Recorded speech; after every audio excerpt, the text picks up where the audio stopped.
Terrorism. The concept of terrorism and political violence in general uh, really means different things to different people. The United Nations still doesn't have, a convention on how to be defined terrorism.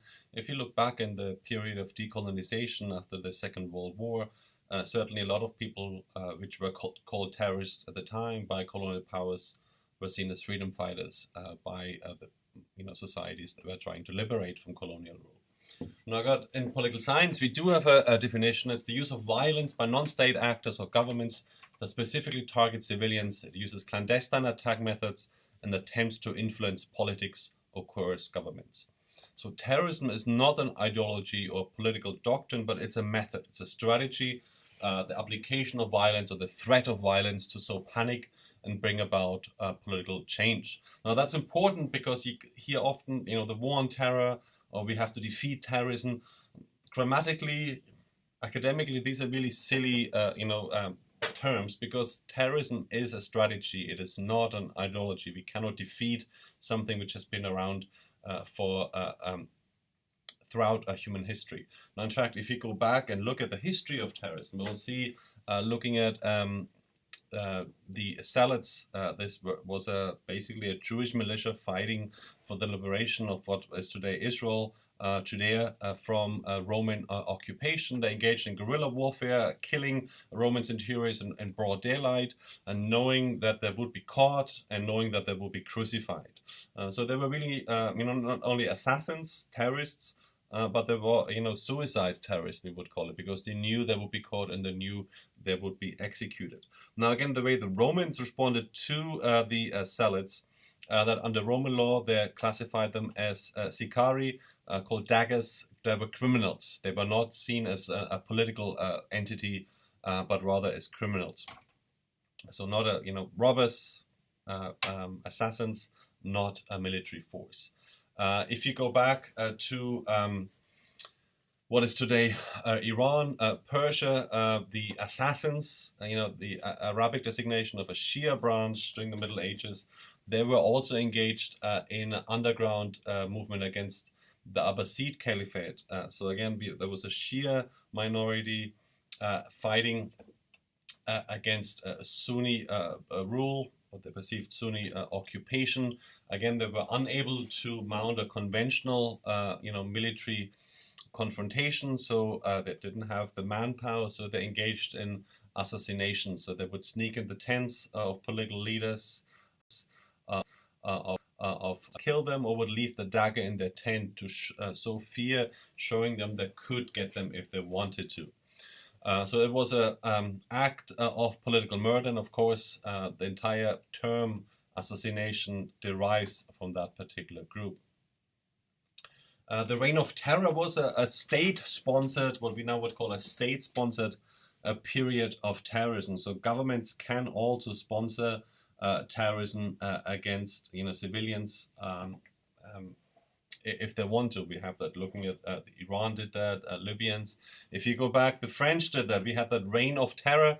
The architects of the French Revolution wanted to make sure that not only were they getting rid of people of the previous regime, the ancien regime of the monarchy, but also this entire process of public execution would have this purifying impact on French society. So it was an act of teaching, of educating the people of what this new republic of virtue would look like. Now, Maximilien Robespierre, he was the head of the Committee of Public Safety, and he embraced that sort of terrorism throughout that what he regarded as a national emergency. So again, we saw summary execution of political opponents, of members of the previous, the monarchy, intimidation of civilians, and the idea was that all of this terror would lead to the Republic of Virtue. The People's Will was a group which really was the first modern incarnation of what now we would call what we call the cell organization. That not one person in that organization would know more than two people. So it's basically a pyramid scheme that you would know your handler and the person or two person below you, but you wouldn't know the identity of other people in that group. They assassinated Tsar Alexander II in 1881, and that particular cell organization is still, a commonly used method in contemporary terrorist organizations. The Black Hand was a nationalist Serbian movement, assassinated the Archduke Franz Ferdinand of Austria, and of course was one of the last trigger, quite literally, prompting the First World War. The KKK, homegrown, a racist terrorist organization here in the United States, had a history of violence ever since the end of the Civil War. Anti-Defamation League really has been, and other groups like the Southern Poverty Law Center have been following in all sorts of hate groups in the United States. They're try to create a narrative, some of those things which strikes a chord with conservatives, traditional family values, anti-gay marriage, the perceived assault on Christianity, and of course everything with, immigration, that try to certainly distort this and create, homophobia, Islamophobia, and xenophobia at large. It's a racist organization, the different forms: National Alliance, Aryan Nation, Posse Comitatus, Confederate Hammerskins. It's a very leaderless organization. They really, operate without a clear hierarchical leadership. So as you've seen the shooting in, South Carolina several years ago, it is, draws on, lone wolves being radicalized through, their web presence, speeches, and you're looking at Charlottesville, of course, in 2017 has shown us that they're gaining more and more momentum. So hate crime, right-wing hate crime, is a big problem in the United States today.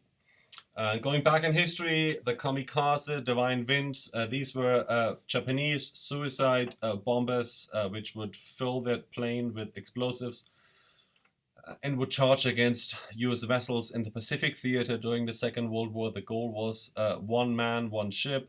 5,000 kamikaze pilots were used, while 36 US vessels were sunk, 386 destroyed. Again, the idea was that they could not balance properly in conventional means against superior US firepower, and used this sort of unconventional method to obviously destroy US vessels, but also to show fear that US sailors were terrified that these pilots not only were they not deterred, they were in fact, there was an incentive for them to fly into their own death. Throughout the 20th century, after decolonization, and throughout decolonization, we've seen a lot of terrorist groups which were fighting for national self-determination, looking at the IRA, Northern Ireland, PKK,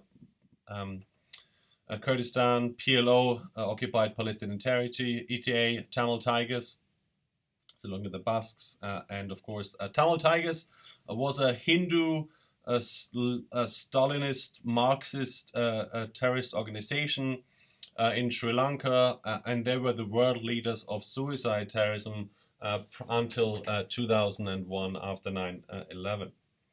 Now let's look a bit more closely at Islamic terrorism. So we have different groups: Hamas, Islamic Jihad, Hezbollah, Al Qaeda.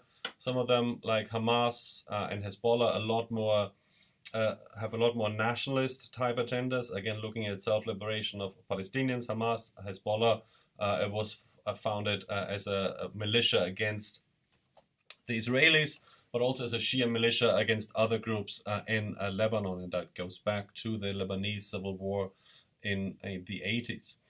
So a lot of them is not really necessarily to advance a religious agenda, but very much political objectives. Now, of course, with Al Qaeda has this idea of establishing, engaging in universal jihad against perceived unbelievers. So again, Al Qaeda certainly is a lot more kind of millenarian type extremist ideology, whereas the other ones engage in violence but have very nationalist agendas. A lot of them use suicide terrorism, and suicide terrorism is certainly a very distinctive, aggressive form of terrorism. And once just look at the psychology of it, that it shows determination, These people are not, deterred by the fate of their own death. In fact, they are driven to do it, and it shows that resistance is futile, just like the Borg in Star Trek, that you can't resist our demands. There's nothing you can do to stop us. Now, what is the strategy of suicide terrorism? To inflict pain and suffering so the target government would change a policy. So it was a very destructive form, a signal that future intent to inflict more pain, and is certainly, just like other forms of terrorism, is the deliberate misuse of norms of violence and indiscriminately kills civilians. A lot of these groups target democracy. So a lot of suicide terrorist groups share a goal of compelling democracies to withdraw military force from the territory that the terrorists value or claim as theirs. So that is certainly looking at the case of occupied Palestinian territories in Israel. We're looking at Iraq doing the insurgency to get the British and the Americans out. Timing, intended and organized a series of attacks. These are not random. So again, there's a particular timing there. If we go back to Iraqi terrorists blew up a bomb in Madrid, a commuter train, killing over 150 people at the time in 2004. It was just before the election in Spain, and the incumbent party, the Conservative, lost. The socialists were elected after that attack, and the first thing they did was to remove their troops from Iraq. So they said, we will remove our troops from Iraq. We have no more interest in being in Iraq. And then Bin Laden came out and said, well done, Spain, we will leave you alone now because you did exactly what we wanted you to do. Now, of course, the Spanish government receives a lot of criticism that you mustn't, bow to the pressure of political violence. But again, to show you that these acts are very strategically placed before important dates, important events, to distort, certainly to kill as many people as possible, but also to have an impact on the policies, on the politics of these respective governments. Territorial and political goals. Suicide terrorism is most likely to be used to achieve nationalist goals, just like we've seen in Iraq, just like we've seen in Palestinian territories.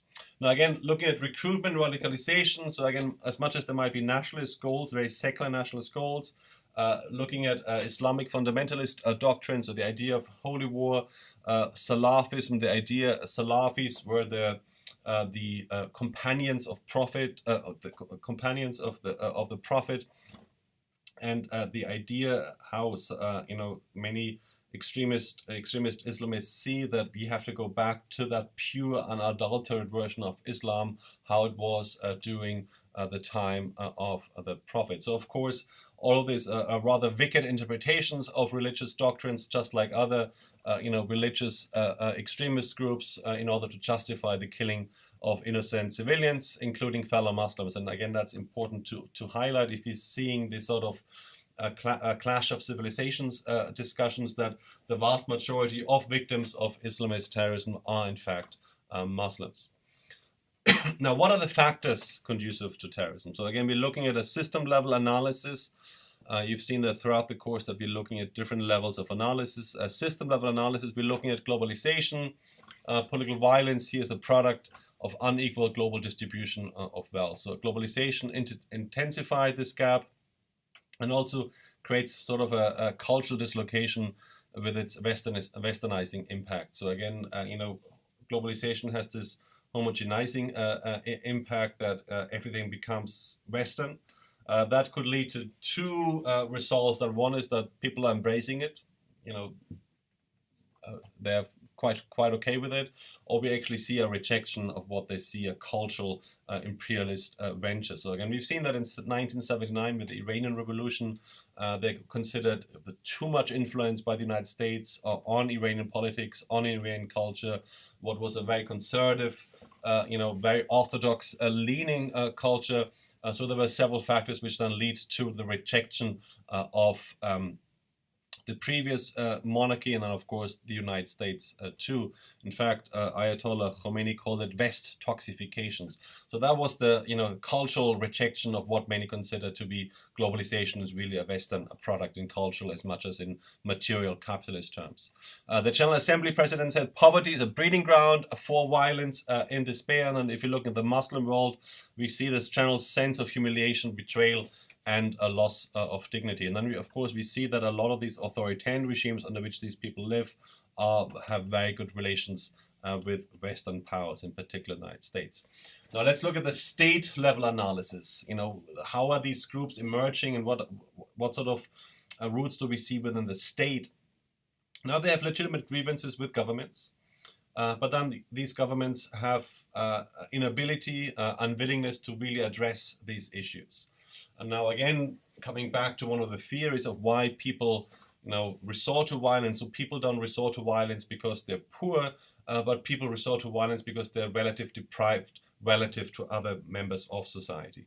So if you're at the bottom end of social hierarchy, you're being excluded, disenfranchised economically, politically, socially. There's no way for you to climb up that ladder. You can't vote. You're really being excluded from anything. You have no channels to communicate your frustration or anger. It is very likely then violence will be seen as an acceptable means to try to rebalance your status in society. So here terrorism is means to communicate outrage to public as much as to coerce change. And that's important, that terrorism is primarily a means of communication. You want to show what you want, you show that you mean business, and you want to highlight the plight of your group. So poverty, lack of political enfranchisement creates humiliation and for a breeding ground for radicalization, of course. Again, in a democracy, of course, in a liberal democracy like you have in the United States, across the European Union, there are several ways one can communicate certain dissatisfaction with the status quo. And of course, you don't have that sort of extent of human rights violations like you would have in authoritarian states. So, if there's a civil rights issue, you have means to challenge and raise your grievances with relevant authorities. And then repel foreign forces from what terrorists consider their territory. So like we had that in Lebanon against Israelis, occupied Palestinian territories. We have that in Iraq after 2003. The entire insurgency was to get foreign forces out. And then it became really a very slow-burning civil war where Iraqis against Iraqis. And then individual level analysis. On that photo, you see that I love my child, but I love martyrdom even more. And that was a Palestinian suicide terrorist who then blew herself up and killing herself and several Israelis. Now, who becomes a terrorist? Now, again, the important thing to highlight is that terrorism is a strategy of weak actors. Terrorism is low cost, low risk, cost effective, and potentially high yield means of winning tactical objectives. It doesn't cost a lot to fill up a couple of explosives compared to not having an army or air force or a navy. We're looking at weak actors, but it could potentially have a huge impact on what your group wants. So that is important to highlight. Terrorism is a strategy of weak actors because it is low cost, low risk, and potentially high yield, has high yield results. So again, who becomes a terrorist? It's not an act of irrational, crazed individuals. If the only way for you to make your people better and highlight the plight of your people against whatever it is that is causing it, or you perceive it to be causing it, it is a very rational way of engaging in political violence. So again, if you're looking at who becomes a terrorist, we have a wide range of cultures, nationalities, all strata of society, age, and profession. So we've seen highly educated members of society engage in political violence, or very poor ones. Quite often it's seen as you have in the occupied Palestinian territories. If you join Hamas, if you engage in political violence, your family is taken care of, you're elevated to the status of martyr, and it's almost seen as, you're giving something positive back to society. So it's a very rational process. So we're not looking at psychopaths or shooters like we have in the United States. Most of them aren't politically motivated, have other mental health issues. Terrorism really is becoming a terrorist is very much a rational decision that you have this you're politically motivated, and you want to do this for your particular group, for your particular nation, or that part of your ethnicity you belong to, whatever terrorist group you represent. Now, if you're looking at Jihad more closely, Jihad, we really have two streams. We're looking at Hassan al-Banna and Sayyid Qutb. These were two teachers in Egypt which founded the Muslim Brotherhood. And the Muslim Brotherhood really is the root group of most modern incarnations of terrorist groups. The idea was both preached this form that contemporary societies have reverted to a state of Jahiliyyah. That's the period of pre-Islamic ignorance, so that's the period before Prophet Muhammad founded Islam, and during this period the authority and primacy of God wasn't there. So again, if they say that contemporary societies have reverted back to a state of Jahiliyyah, that means that the authority and primacy of God has been replaced by other sources of authority, mainly secular government. So again, they were part of the anti-colonial struggle in Egypt, and then of course after the Free Officers' Revolution were sidelined and purged, and the Muslim Brotherhood in Egypt has largely been working in the shadows since then. The call for arms was, we have to return to a pristine and unadulterated form of Islam practiced by the Prophet Muhammad. In Jihad here was seen as a perpetual revolutionary struggle against the forces of unbelief, injustice, and falsehood. Again, Jahiliyyah, that period before Muhammad. With a lot of groups today too, these sort of groups, they conceal themselves away from society, they become convinced about the legitimacy of their cause, and then they go out to purify the rest of society in their own eyes. So the idea is that we need to proselytize our message, become this core group of believers, and then engage in political violence. Now, again, if you want to understand the contemporary modern Islamist terrorist groups, so we have the Muslim Brotherhood branch, and then we have the Wahhabi branch. Now, Wahhabism, Wahhabis basically is the state religion of Saudi Arabia today. The Wahhabi sect, Muhammad Wahhab, was also had a very strict interpretation of Islam, very puritanical, ultra-orthodox, very forbidding version of Islam. The same sort of ideology like the Muslim Brotherhood, that we need to go back to this perceived unadulterated version of Islam and govern all private and public affairs. They engaged in an alliance with the Souths. The Souths were a tribe in the process of conquering the Arabian Peninsula, what is today Saudi Arabia, and they struck a deal that the Souths would be in charge of politics and the Wahhabis would be in charge of religion and cultural affairs. So to this day, Saudi Arabia, the state religion, is Wahhabism. Now, again, how these two groups met, so Muslim Brotherhood in the form of Islamic Jihad and the Wahhabis, they met in Afghanistan during the Soviet occupation. Now, Ayman Zawahiri, the number one of Al-Qaeda, Osama bin Laden, met in Afghanistan. Bin Laden was a very charismatic figure. He had earned his battle stripes in Afghanistan. Zawahiri was sort of the theorist behind it. And the incubator was Afghanistan, so that the Wahhabis and the Muslim Brotherhood, Islamic Jihad, met in Afghanistan, were fighting the Soviets. The idea, or the strategy, or the doctrine, I should say, was to fight the near enemy and the far enemy. Now, the near enemy were these sort of secular authoritarian regimes in the Middle East and elsewhere, and the far enemy was the motherlode, the mothership of all the United States as well as Israel. So we have to fight the near enemy as well as the far enemy. And now again, after Afghanistan, a lot of these groups went back, were fighting in Algeria in the civil war, also in Bosnia. Then, of course, Iraq after 2003. We had continuous fights, of course, in occupied territories and Lebanon. Pakistan, Jamal Islamiyah is also an incarnation of that. But again, you've seen the idea was that Afghanistan, Algeria, Iraq, so there were one theater were leading to the other theaters, and you had, battle and war veterans of one conflict.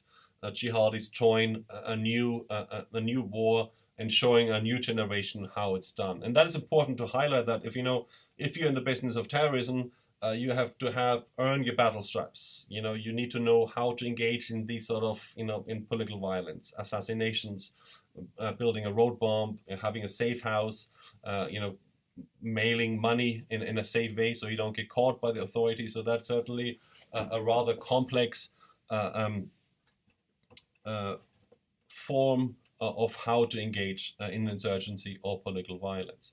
Now again, ISIS is interesting because ISIS formed with the civil war in Syria and the breakup of Iraq, and it really was very modern forms of violence and terror. So murder, humiliation, rape, all non-Muslims were seen as non-Muslim bodies, and was simply seen as a manifestation of a collectivity to be obliterated. So they also had this strategy of clear, hold, and build. So that image here, you see al-Baghdadi held a sermon in the Great Mosque in Mosul in July 2014. Now, until then, you saw images of bin Laden somewhere in a cave. Well, he was really in Pakistan. But it was all in a clandestine fashion. Here you have, in broad daylight, the leader of a terrorist group hold a sermon in a mosque which previously was under Iraqi and US control during broad daylight.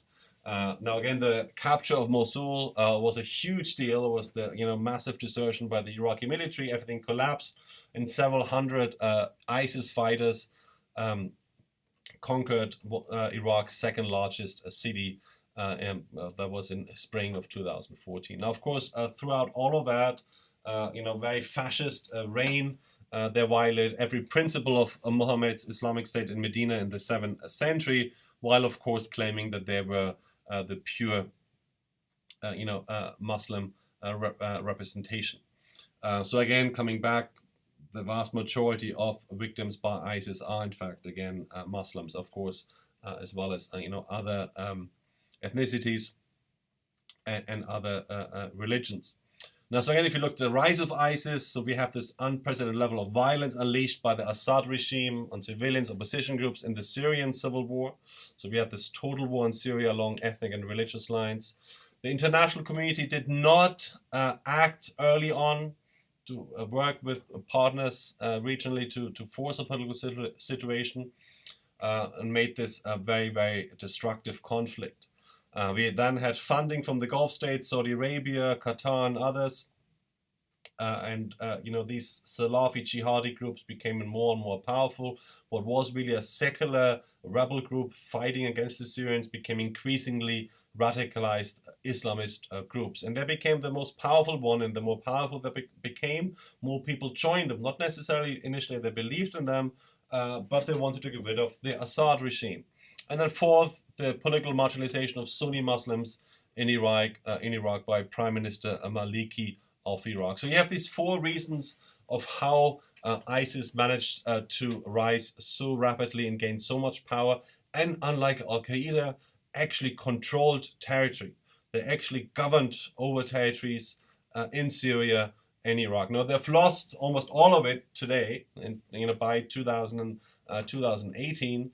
But certainly we had this reign of terror where that particular group controlled territory. Now, to recap, looking at terrorism. So again, we've learned that these are following social political justice issues. They're used to achieve concrete political and social change, including overthrowing of repressive regimes. Self-determination. So we're looking at groups fighting for national independence, repel a foreign force.